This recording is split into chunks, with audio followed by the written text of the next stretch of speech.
TWR द्वारा प्रस्तुत जिंदगी की राह कार्यक्रम में आप सबन का स्वागत बा। ई कार्यक्रम एगो अवसर देला कि हम बाइबल से जुड़ल चीजन का अध्ययन कर सकें और ई जान सकें कि हमारी जिंदगी खातिर परमेश्वर का इच्छा बा। यही उद्देश्य के साथे हम ई कार्यक्रम आप सबन खातिर प्रस्तुत करतनी।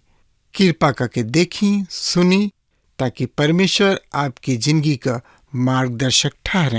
आई आज हमनी के शुरू करी जा यशायाह नबी की किताब 28 अध्याय के 16 पद से। त ए अध्याय के 16 पद में का लिखल बा, एकरा बारे में जानकारी खातिर रुआ हमरा संगे आपन पवित्र शास्त्र बाइबल निकाल ली।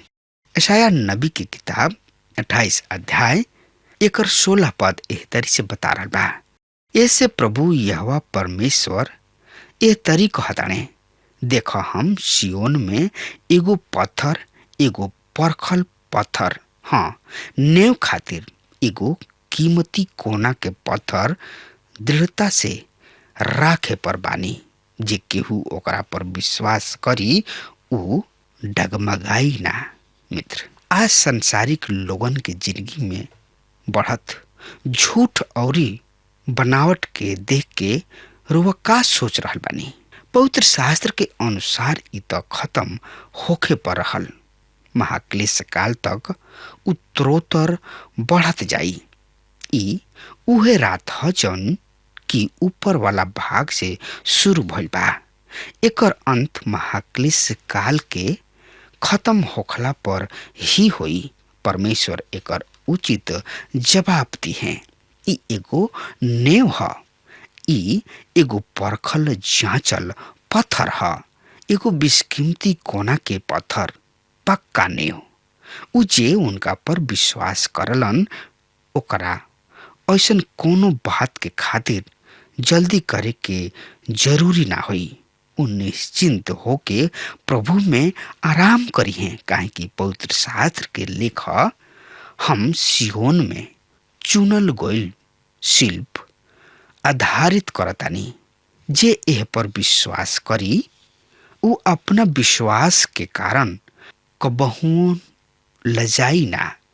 तू विश्वासी सब खातिर इ कीमती ह, पर जे विश्वास ना करले उन लोग के खातिर जौना पत्थर के भवन बनावे वाला निकम्बा समझले उ नेव के एगो कोना के सिरा बन गइल। पतरस इ स्पष्ट कइले बाणे कि इ इशारा मसीह यीशु के ओर ह। मित्र, यही अध्याय के 17 पद एह तरी से बता रहल बा, हम न्याय के नाप के डोरी और धार्मिकता के शाहुल ठहराई। तब तोहनी लोग के झूठ शरण स्थान ओला से ढह जाई तथा तोहनी लोग के लुकाए के जगह पानी में डूब जाई। मित्र, एहनी लोगन पर दंड धीरे धीरे आई। शायद आज भी दंड के इहे नीति है। कुछ दशा में ई अचानक टूट पड़ेला, पर धीरे धीरे आवे वाला दंड बड़ा ही खतरनाक और भयानक होला। काहे कि धीमा प्रक्रिया के कारण रुआ एकरा शुरू के पहचान नहीं सकत, नहीं पहचान पाई। 20 पद के हम रुआ सामने पढ़ल बनी। बिछौना त गोड़ फैलौले औरी गोड़ फैलावे खातिर छोट और चादर ओढ़े खातिर सकरी ह। मित्र, घर के बहरी ना रात काटे के उद्देश्य से शायद राउर भी यही तरी की अनुभव रहल होई। रुआ चादर गर्दन तक खींची ना तब गोड़ ना तो पाला, और यदि आपन रुआ गोड़ तो पतानी चादर से त मुड़ी उघार हो जाला। गोड़ ओसे भी खटिया से बहरी निकलल रहेला। रुआ एगो कोना पर सिर और दूसरा पर गोड़ फैला के देख लिहनी, पर बात उहमे के उहमे बा। तब परमेश्वर के दंड इस्राएल पर प्रायः 100 बरिस बाद दंड शुरू हुई।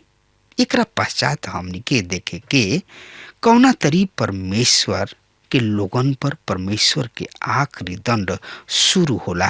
पद 25 से यह अध्याय के ई शेष पद हमन के मसीह यीशु के गेहूं और जंगली दाना के उदाहरण यानी कि दृष्टांत के जैसन बा। नबी विभिन्न तरीके अन्न के विषय चर्चा करताड़े। कठोर बिया और नरम बिया और फिर ओकरा से लागल प्रक्रिया के विषय। किसान खेत के बराबर यानी कि चौरस कैला के पश्चात ओकरा पर सौंफ बोवता, जीरा बोवता। उ निश्चित स्थान पर पाती सब में उगी और जौ के और कठिया गेहूं के किनारा पर बोवेला। परमेश्वर किसान के सिखावेले उनका खेती करे के उचित शिक्षा मिलल बा। किसान ई जानता कि दौरी के गाड़ी से सौंप ना दावल जाला, जीरा पर गाड़ी के पहिया ना चलावल जाला। सौंप घड़ी से और खटिया गेहूं लाठी से यानी कि सोटा से झाड़ल जाला। रोटी बनावे खातिर गेहूं पीसल जाला, अतः उनकर दौरी देर तक ना कुल जाला। जौन जानवर ओकर दौरी करला उ ए बात के ध्यान रखेला कि उ उड़ौदल ना जाओ। अपूर्व सलाह देवे वाला और बहुत ही कार्य कुशल सर्वशक्तिमान प्रभु के इच्छा से किसान सबके ये शिक्षा मिलेला। किसान के एह बात के ध्यान रखे के होला कि उ कौना तरीके अन्न के दौरी कर रहल बाने। कुछ अन्न कठोर होला और कुछ नरम भी होला। सब अन्न भिन्न रीति के प्रक्रिया से प्राप्त कइल जाला। परमेश्वर के दंड भी यही तरीके होला। फसल काटे के तुलना दंड से कइल जाला। कौनो भी आदमी या राष्ट्र के दंड खुद उनके द्वारा निश्चित कइल जाला। उनका काम और निर्णय के द्वारा। यदि रुआ लगातार परमेश्वर के न्योता के ठुकरावत जाता नहीं तो रुआ कड़ा अन्न के श्रेणी में आईना। रुआ से अन्न अलग कइल कठिन भइल करला। रुआ पर पड़े वाला दंड भी कठोर भइल करला। हमन के प्रभु अपना चेलन से जंगली दाना और गेहूं के बारे में कहले रहन। गेहूं और जंगली दाना के पौधा कटनी तक साथ साथ बढ़ेदा। काटे वालन के आदेश दिए कि सबसे पहले जंगली पौधा के जमा कर लो और ओकरा के जरावे खातिर पुलिया बना ल लोग। पर गेहूं के खेत में जमा कला। मसीह यीशु कहले रहन, मानव पुत्र अपना स्वर्गदूत के भेजी हैं और उ उनका राज में से पतन के सब कारण एक कुकर्मी सब के जमा क के अग्नि कुंड में डाल दिए। वहाँ उन्हीं लोग रोई हैं और दांत के पीसी हैं। ऐसन बा ई भयानक तथ्य। हमने के खुद आपन दंड निर्धारित करी न जा। अतः आवश्यक बस इहे है हमने के परमेश्वर के आह्वान के स्वीकार करी जा कि वो हमने के खेत में स्थान दे सकस, ना कि अग्निकुंड में। अध्याय 29 के मुख्य विषय है निकट भविष्य में यरूशलेम से लागल भविष्यवाणी और फिर मिलेनियम राज। ये अध्याय के भविष्यवाणी केवल यरूशलेम के विषय ही सीमित बा। एक काल खंड है सेनेरेबिन के अतिक्रमण से लेके वो आखिरी प्रतिक्रमण तक, जब यरूशलेम आन जाति द्वारा रोमदल जइहन और फिर मिलेनियम राज शुरू हो जाई। काहे कि वो समय मसीह यीशु सड़क से जैतून पहाड़ पर अवतरित हुई हैं। ये बहुत ही लाभदायक हुई यदि हमने के प्रभु के जैतून वार्तालाप के ए अध्याय से तुलना करत आगे बढ़ी जात।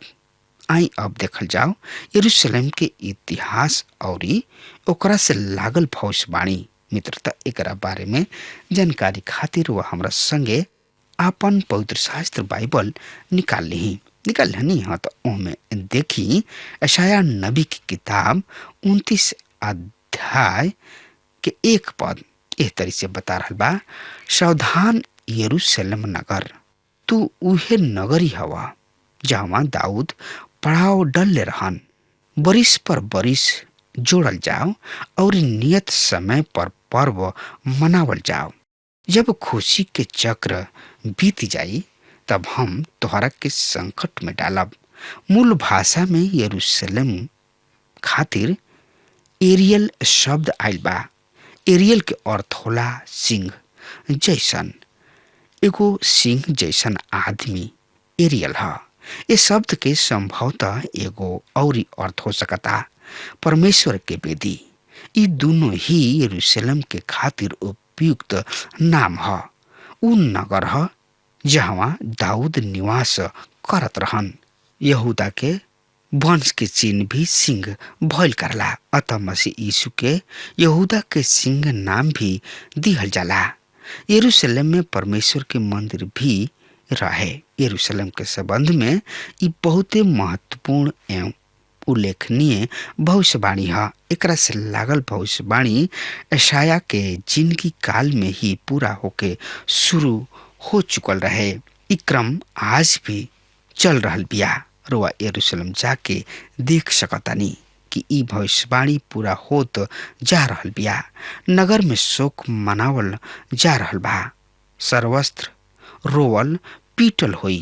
तू निसंदेह हमरा क्रोध के अग्नि कुंड बन जीवा।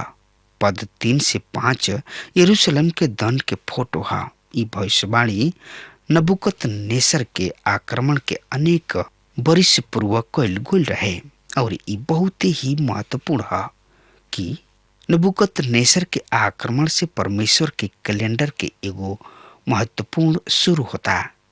एकरा के कहल गइल बा अन्य जाति सब के समय। जब तक एकर काल समय खत्म ना हो जाए यरूशलेम जाति द्वारा रौंदल जाइ हैं और आज ठीक इहे भी हो रहल बा। यरूशलेम अन्य कोनो नगर से अधिक अधीन कइल गइल और नष्ट कइल गइल। इतिहास के लेख के अनुसार 27 हाली एकर घेराबंदी कइल गइल बा और ओकरा के नष्ट होखत देखल गइल बा। अभी भी एकरा पर आक्रमण कइल गइल। अतः हम पूरा आश्वासन के साथ ये नहीं कह सकत कि यरूशलेम के गली उहे ह जना पर मसीह यीशु चलत फिरत रहन। पता ना अब यरूशलेम पर अब कतना धूर माटी के परत जम गइल हो बा। उ आज यरूशलेम के ऊंचाई बढ़ा देले बाणे। उदाहरण खातिर खोजन के अनुसार ई मालूम भइल कि बेतशेदा के कुंड आज प्रायः मूल कुंड से 50 फुट ऊंचा हो चुकल बा। वैसे ये भी कहल जा सकता कि सुलेमान निर्मित मंदिर आज के वही जगह पर खड़ा बा। उमर के मस्जिद से लगभग 100 फुट गहराई त जरूर हुई। नगर अनेक पर नष्ट कइल जा चुकल बा। प्रत्येक बार एकर स्तर ऊंचा ही होत चलल गइल, काहे कि मालबा उहमे त रह जाइल करत रहे।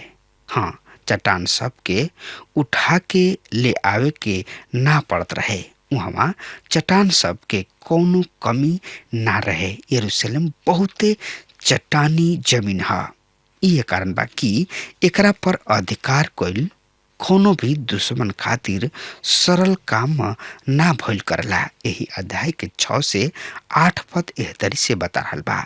सेनाओं के यहोवा परमेश्वर तोहरा के गर्जन, भूकंप तथा महाशब्द, हाँ, बवंडर, तूफान और भस्म करे वाली अग्नि से दंड देवे अइलन और समस्त जाति के भीड़ जौन की एरियल के विरुद्ध के पाती बांधी, अर्थात उ सब जन की ओकरा से और ओकरा दृढ़ गढ़ में युद्ध करी हैं और ओकरा के संकट में डली हैं। उ सब दर्शन मात्र अर्थात राति के सपना के ऐसन ठहरी। 8 पद और जैसे कोनो भूखा जन सपना में देखे कि उ खा रहल बा, पर जागे पर देखे ज्यों के त्यों बनल रहला। यानी कि भूख लागले के ही लागल रहेला, अथवा जैसे कोनो पियासल जन सपना में देखे कि ऊ पानी पी रहल बा, पर जगला पर ओकरा प्यास बनल ही रहला और बुझाला ना। वही तरी वो समस्त जाति के भीड़ के दासा ठहरी जौन की सियोन पहाड़ से युद्ध करी। पद 9 से हमनी के देखे के यरूशलेम के संदेश के विषय आधुनिक समाज के खातिर उपयुक्त सिद्ध होता। पद 10 में घोर आलस और सूते के बखान बा। का ऊ सही में सूत रहल बाड़े? ई कैसे भइल? परमेश्वर इस्राएल के ज्योति प्रदान कइले रहन, पर ओहनी लोग प्रकाश के प्रतिकार करत रहले। ओहनी लोग ओ सत्य के ना स्वीकारले लोग जौन की ओहनी लोग के दिहल जात रहे। ओहनी लोग उनका प्रति अपना आँखी के मूंद के रखले रहले लोग। एह तरी से ओहनी लोग अंदर से गोल रहले लोग। इहे परमेश्वर द्वारा प्रेरित निंदा है। यहाँ तक कि नबी और शासन अध्यक्ष परमेश्वर के इस छुटकारा की आशा ना करत रहले। उ परमेश्वर द्वारा घोषित भविष्य के बारे उतना ही अंदर रहन जतना कि परमेश्वर के दुश्मन। ओहनी लोग ऐसन ही रहन मानो ओहनी लोग बहुत ही खराब मदिरा पान करत हो खसजा। 11 और 12 पद में हमनी के पढ़नी न जा कि लोग, जी हाँ, परमेश्वर के लोग ई मान ले रहन कि भविष्यवाणी के समय शकल बहुत ही कठिन काम है। अगर हमार बात रुआ तक पहुँच रहल बा त आजुए यही घड़ी जौन बात रुआ सुननी है ओकरा पर अमल करी और विचार करी, विमर्श करी और प्रभु से बातचीत करी कि रुआ कहवा खड़ा बानी, रुआ केने जातानी, रुआ कौना ओर रुआ बढ़ रहल बानी। श्रोता मित्र भाई बहन, अगर हमार बात सुना रहल बा आज वे यही घड़ी प्रभु यीशु मसीह की ने आई और अपना आप के प्रभु यीशु मसीह के हवाले कर दही। काहे कि प्रभु यीशु मसीह महान हवे, उ दया के सागर हवे, उ दया के धनी हवे, उ प्यार करे वाला प्रभु यीशु मसीह हवे। काहे कि रुआ जानता नहीं प्रभु यीशु मसीह के बारे में, या केहू से सुन ले होखब, या रुआ नइखे सुनले त आज रुआ सुन ली। उहे मार्ग, सत्य और जिंदगी हवे और उहे रुआ के दुलार प्यार करे वाला हवे। रुआ पाप के चलते प्रभु यीशु मसीह ओह कलवरी के क्रूस पर आपन प्राण दे देले ताकि उनका खून से राउर पाप धुल जाओ, मिट जाओ। और ऐसने भी भइल। प्रभु यीशु मसीह अपन दोनों हाथ फैला के रुआ के बुला रहल बने, रुआ के नाम लेके बुला रहल बने। बस प्रभु यीशु मसीह की ने आई और अपना आप के प्रभु के हाथ में दे दी और प्रभु से कहीं, प्रभु हमार नैया की पतवार तू ही बन जा, हमारा नैया के खेवे वाला तू ही बन जा। तब देखी रुआ जिंदगी में कैसन आनंद आवता। प्रभु यीशु मसीह रुआ नैया के जिंदगी के पतवार बन गई हैं और उस जगह पर, वो घाट पर, वो किनारे पर ले जाई हैं जहाँ स्वर्ग बा और वहाँ आनंद मनाई, प्रभु के साथ होखब, प्रभु की संगति मनाई और प्रभु के जय जयकार करब। नरक के कुंड में रुआ के ना फेंकल जाई। समझता नीनू हमर बात? अगर नहीं समझत तो भाई रे समझ ली, फिर ऐसा मौका ना आई। फिर मत कहब कि हमरा के केहू प्रभु यीशु मसीह के बारे में ना बतावल हा। हाँ मित्र, हाँ भाई बहन, रुआ सुन ली, प्रभु महान हवे। चाहे राउर पाप कतनो करिया काहे ना होके, कतनो बड़ काहे ना होके, कतनो खराब काहे ना होके, बस प्रभु के पुकारी, राउर पाप मिट जाई। राउर करिया पाप प्रभु के खून से, प्रभु के लहू से धोल के उजर हो जाई और रउआ प्रभु में आनंद, खुशी और जय जयकार मनाई। इहे प्रभु हमें, इहे मार्ग, सत्य और जिंदगी हमें। इनके बेगर केहू स्वर्ग में प्रवेश ना कर सकी। मित्र, रुआ का सोच रहल बानी? एगो छोट पोस्ट कार्ड में रुआ लिख के हमरा के जरूर से जरूर बताई, काहे कि हम रुआ चिट्ठी के इंतजार कर रहल बानी। हमरा आशा ही ना, विश्वास बा कि रउआ हमरा एह इंतजार के निराश ना करब, बल्कि आगे बढ़ाई। अब हमार समय खत्म हो रहा बा, तब तक खातिर हमरा के आज्ञा दी। परमेश्वर हुआ के बहुत ही आशीष देस। आमीन। हमके विश्वास बा कि ई कार्यक्रम आप सब खातिर फायदेमंद सिद्ध भइल हुई। हम चाहतनी कि आप सब अपन अपन आशीष हमरों से बांटी। अगर आप सबके लगे बाइबल से चाहे आपकी निजी जिंदगी से कोनो सवाल होके, चाहे कोनो समस्या खातिर प्रार्थना करावे चाहतनी, तो हमारी फोन नंबर पर जरूर संपर्क करें। परमेश्वर आप सबके बहुत आशीष प्रदान करें और आज का दिन आप खातिर सुखद बनावे।